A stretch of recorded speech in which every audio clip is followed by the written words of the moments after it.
Hi friends, hero Vishal director and హీరోగా చేసిన action drama film మొకటం ఎలా ఉంది అనేది ఈ వీడియోలో అయితే మాట్లాడుకుందాం. ఈ మూవీ నాకు ఎలా అనిపించింది అంటే యావరేజ్ మూవీ అనిపించింది, పెద్దగా అయితే నచ్చలేదు. మూవీ స్టోరీ ప్లాట్ ఏంటంటే ప్రశాంతంగా ఫ్యామిలీతో జీవించే వ్యక్తి తన కొడుకుని డేంజరస్ గ్యాంగ్స్టర్ నుంచి కాపాడుకోవడానికి తన వైలెంట్ పాస్ట్ ను బయటికి తీసుకొని వచ్చి తన ఫ్యామిలీ కోసం చేసే పోరాటమే మూవీ యొక్క మెయిన్ స్టోరీ. మూవీ ఫస్ట్ నుంచే స్లోగా ఫ్యామిలీ మూమెంట్స్ తో రొటీన్ ఎలిమెంట్స్ ని మిక్స్ చేస్తూ కామెడీ సీన్స్ తోనే స్టోరీని ముందుకైతే తీసుకెళ్లారు.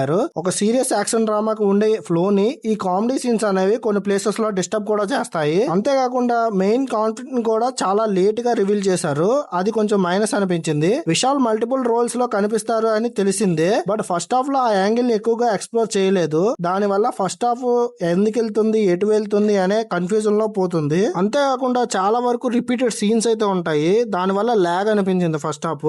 ఇంకా ఇంటర్వెల్ ముందు మాత్రం స్టోరీ అనేది స్పీడ్ అవుతుంది. ఫస్ట్ హాఫ్ అంతా స్లోగా ఉన్న ఇంటర్వెల్ బ్లాక్ సెకండ్ హాఫ్ మీద క్యూరియాసిటీని అయితే పెంచుతుంది. సెకండ్ హాఫ్ అనేది ఫస్ట్ హాఫ్ కన్నా చాలా ఇంట్రెస్టింగ్ గా వెళ్తుంది. మెయిన్ గా డాన్లింగ్ క్యారెక్టర్ వచ్చాక మూవీ స్టోరీ అనేది పికప్ అవుతుంది. విశాల క్యారెక్టర్ లో చాలా బాగా ఇంప్రెస్ చేశారు. ఇంకా డాన్లింగ్ గారిని ప్రెజెంట్ చేసిన విధానం మాస్ ఆడియన్స్ కి చాలా బాగా కనెక్ట్ అవుతుంది. సెకండ్ హాఫ్ లో మెయిన్ డ్రాబ్యాక్ ఏంటంటే మూవీ లెంత్ అనేది ఎక్కువగా ఉండడం వల్ల స్లో సీన్స్ కూడా లాగ్ చేసిన ఫీలింగ్ అయితే వస్తాయి. క్లైమాక్స్ వరకు ఇదే ప్యాటర్న్ లో వెళ్ళడం వల్ల కొంచెం లాగ్ ఫీల్ అయితే వస్తుంది. మూవీ రన్ టైం అనేది కొంచెం ట్రిమ్ చేసి స్క్రీన్ ప్లే ని బాగా చూపించి ఉంటే మూవీ అనేది ఇంకొంచెం బాగుండేది. ఇంకా పర్ఫార్మెన్సెస్ వైజ్ విశాల్ తన క్యారెక్టర్ కి బాగానే న్యాయం చేశాడు. మెయిన్ గా డాన్లింగ్ క్యారెక్టర్ మూవీకి హైలైట్. రిమైనింగ్ క్యారెక్టర్స్ కూడా వాళ్ళ రోల్స్ కి అయితే న్యాయం చేశారు. ఇంకా టెక్నికల్లీ మూవీలో మ్యూజిక్ అనేది చాలా బాగుంటుంది. సాంగ్స్ అనేవి యావరేజ్ గా ఉన్న బ్యాక్గ్రౌండ్ స్కోర్ అనేది మాత్రం ప్రతి సీన్ ని ఎలివేట్ చేస్తుంది. సినిమాటోగ్రఫీ కూడా మూవీకి ప్లస్ పాయింట్. విజువల్స్ అనేవి చాలా బాగా ఉంటాయి. ఓవరాల్ గా ఈ మూవీ ఎలా ఉంది అంటే ఓకే అనిపించింది. కొంచెం మూవీ టైమ్